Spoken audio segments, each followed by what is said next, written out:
শাশুড়ি বারবার বলছিলেন, এখন বন্ধ করো, আমি ক্লান্ত হয়ে গেছি, আমার আর সহ্য হচ্ছে না।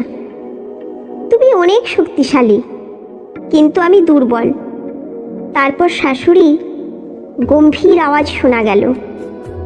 এরপর আমি যা দেখলাম সেটা শুনলে আপনার শরীর কেঁপে উঠবে। কারণ আমার শ্বশুরবাড়িতে আসার 4 দিন হয়ে গেছে। প্রথম দিন থেকেই আমি তাদের দৈনন্দিন রুটিন পর্যবেক্ষণ করতে শুরু করি। আমার স্বামী রাতে দুধ পান করতে পছন্দ করেন। তিনি আমাকে বলেছিলেন রাতে 1 গ্লাস দুধ তার ঘরে নিয়ে যেতে হবে। কিন্তু আমার ভুলো মনের কারণে আমি এই 4 দিনেও দুধ নিয়ে আসতে ভুলে গিয়েছিলাম। 3 দিন ধরে তিনি আমাকে বারবার মনে করিয়ে দিচ্ছিলেন, কিন্তু আমি ভুলেই গিয়েছিলাম।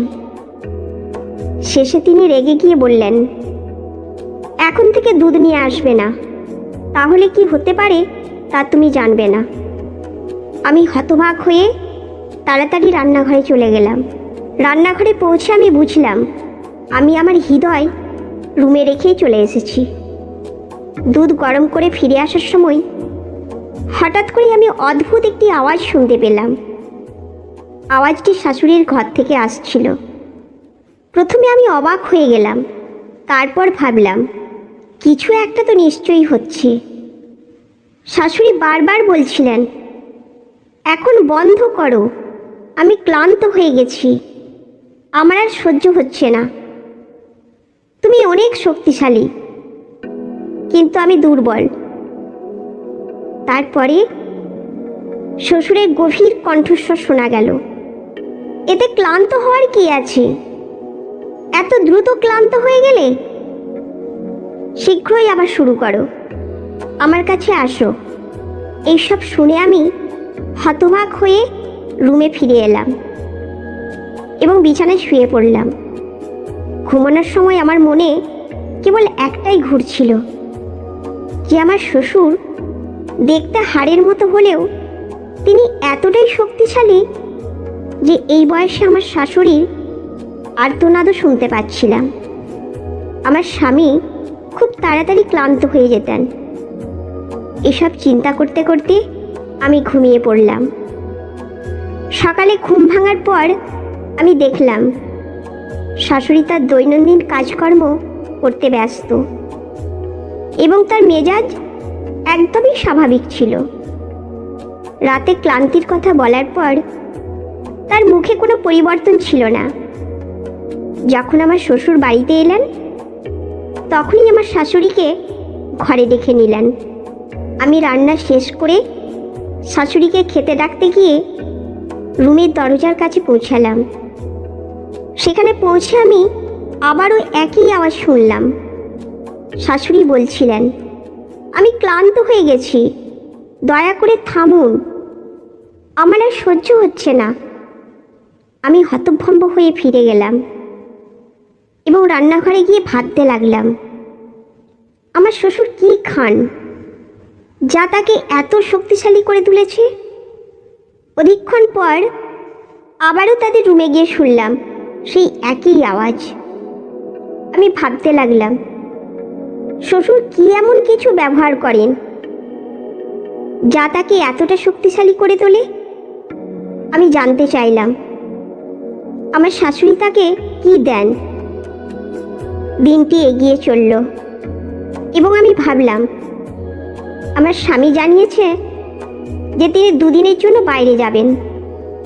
আমি অত্যন্ত খুশি হলাম, কারণ এই সুযোগে আমি শাশুড়ি শ্বশুরের ঘরে কি হয় তা দেখার সুযোগ পাব। সেদিন রাতে আমি দ্রুত সব কাজ শেষ করে শাশুড়ির ঘরে লুকিয়ে পড়লাম। এমন একটি স্থান বেছে নিয়েছিলাম যেখান থেকে আমি তাদের দেখতে পারতাম, কিন্তু তারা আমাকে দেখতে না পায়। রাতের বেলা তারা ঘরে ঢুকলেন। আমার অনেক ঘুম পাচ্ছিল, কিন্তু তাদের দেখার আগ্রহে আমি ঘুমের বলিদান দিলাম। অবশেষে আমার অপেক্ষার অবসান হলো। আমি যা দেখলাম তা আমাকে সম্পূর্ণরূপে হতবাক করে দিল। তারা একটি নতুন ব্যবসার পরিকল্পনা নিয়ে ব্যস্ত। শাশুড়ি ও শ্বশুর একসাথে একটি নতুন প্রজেক্টের জন্য পরিকল্পনা করছিলেন। তারা কিছু নতুন ধরনের খাদ্যপণ্য তৈরির প্রস্তুতি নিচ্ছিলেন। শাশুড়ি বিভিন্ন উপকরণের তালিকা তৈরি করছিলেন এবং শ্বশুরের সাথে আলোচনা করে কিছু বিশেষ রেসিপি প্রস্তুত করছিলেন, যা তারা বাজারে তুলে ধরতে চান। তাদের মধ্যে ব্যাপক উৎসাহ এবং মনোযোগ ছিল। শ্বশুর একটি বিশেষ ধরনের খাদ্য তৈরির পরিকল্পনা করেছিলেন, যা তার নিজের সংযোজন করা উপাদান দিয়ে প্রস্তুত হবে। শাশুড়ি সেই খাদ্যপণ্যগুলোর প্যাকেজিং এবং প্রচারের জন্য পরিকল্পনা করছিলেন। তাদের সম্মিলিত প্রচেষ্টা এবং পরিকল্পনার প্রতি নিবেদন আমাকে গভীরভাবে প্রভাবিত করেছিল।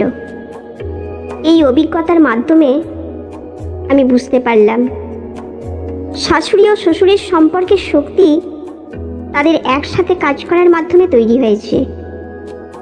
তাদের পারস্পরিক সম্মান এবং সহযোগিতা তাদের সম্পর্ককে আরও শক্তিশালী করে তুলেছে।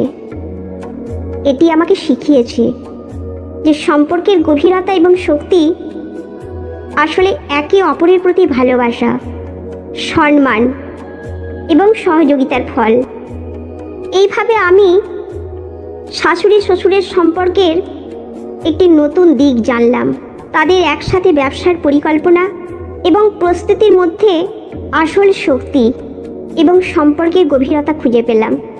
এই অভিজ্ঞতা থেকে আমি যে শিক্ষা লাভ করেছি তা হলো আসল শক্তি এবং সম্পর্কের গভীরতা কেবল শারীরিক ক্ষমতা বা শক্তি দ্বারা নির্ধারিত নয়, বরং এটি একে অপরের প্রতি ভালোবাসা, সম্মান এবং সহযোগিতার মাধ্যমে তৈরি হয়।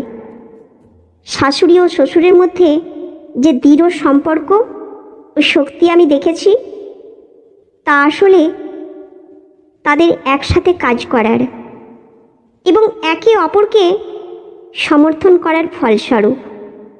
প্রথমে আমি যে অদ্ভুত আওয়াজ শুনেছিলাম এবং ভাবছিলাম যে এটি শারীরিক সহনশীলতা বা শক্তি সম্পর্কিত কিছু, আসলে তা ছিল তাদের একসাথে একটি নতুন ব্যবসার পরিকল্পনা নিয়ে গভীরভাবে ব্যস্ত থাকার ফলে। শাশুড়ি ও শ্বশুরের মধ্যে যে সহযোগিতা ও সম্মান ছিল তা তাদের সম্পর্ককে শক্তিশালী করেছে এবং তাদের মিশনকে সফল করার জন্য উৎসাহিত করেছে। এই অভিজ্ঞতা আমাকে শিখিয়েছে যে আসল শক্তি কেবল শারীরিক ক্ষমতা নয়, বরং সম্পর্কের গভীরতা, একে অপরের প্রতি ভালোবাসা এবং পারস্পরিক সম্মান দ্বারা গঠিত হয়। যখন দুইজন মানুষ একসাথে একটি লক্ষ্য পূরণের জন্য কাজ করে এবং একে অপরকে সমর্থন করে, তখন তাদের সম্পর্ক আরও দৃঢ় এবং শক্তিশালী হয়। শাশুড়ি ও শ্বশুরের মধ্যে যে আন্তরিকতা ও নিবেদন আমি দেখেছি তা প্রমাণ করে যে সম্পর্কের মধ্যে পারস্পরিক শ্রদ্ধা এবং সহযোগিতা একে অপরকে শক্তিশালী করে তোলে। তারা যেভাবে নিজেদের পরিকল্পনা এবং উদ্যোগে একসাথে কাজ করেছে তা তাদের সম্পর্কের গভীরতা ও মজবুতিকে প্রকাশ করে। এছাড়াও আমি বুঝতে পেরেছি যে সঠিক খাদ্য ও জীবনযাপন আমাদের শারীরিক এবং মানসিক শক্তি বৃদ্ধিতে সহায়ক। শাশুড়ি ও শ্বশুরের স্বাস্থ্যকর অভ্যাস এবং নতুন প্রজেক্টের জন্য তাদের পরিকল্পনা আমাদের শিখিয়েছে যে আমাদের স্বাস্থ্য এবং শক্তির উন্নতি আমাদের জীবনযাত্রার মান এবং সম্পর্কের গুণগত মানকে প্রভাবিত করে। এই অভিজ্ঞতা থেকে আমি উপলব্ধি করেছি যে একটি সফল ও শক্তিশালী সম্পর্কের মূল হল একে অপরের প্রতি ভালোবাসা, সম্মান এবং সহযোগিতা।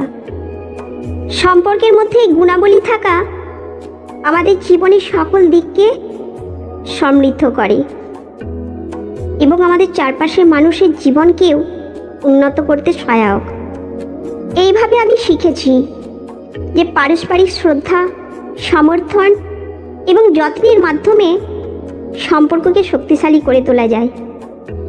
এটি আমাদের জীবনের সকল দিককে প্রভাবিত করে এবং আমাদের জীবনকে আরও সুখময় এবং সমৃদ্ধ করে তোলে। তো বন্ধুরা, এই গল্প এখন এই পর্যন্তই। এই গল্প আপনাদের কেমন লাগলো অবশ্যই কমেন্ট করে জানাবেন। ভালো লাগলে একটি লাইক করে চ্যানেলটি সাবস্ক্রাইব করে নেবেন। ধন্যবাদ।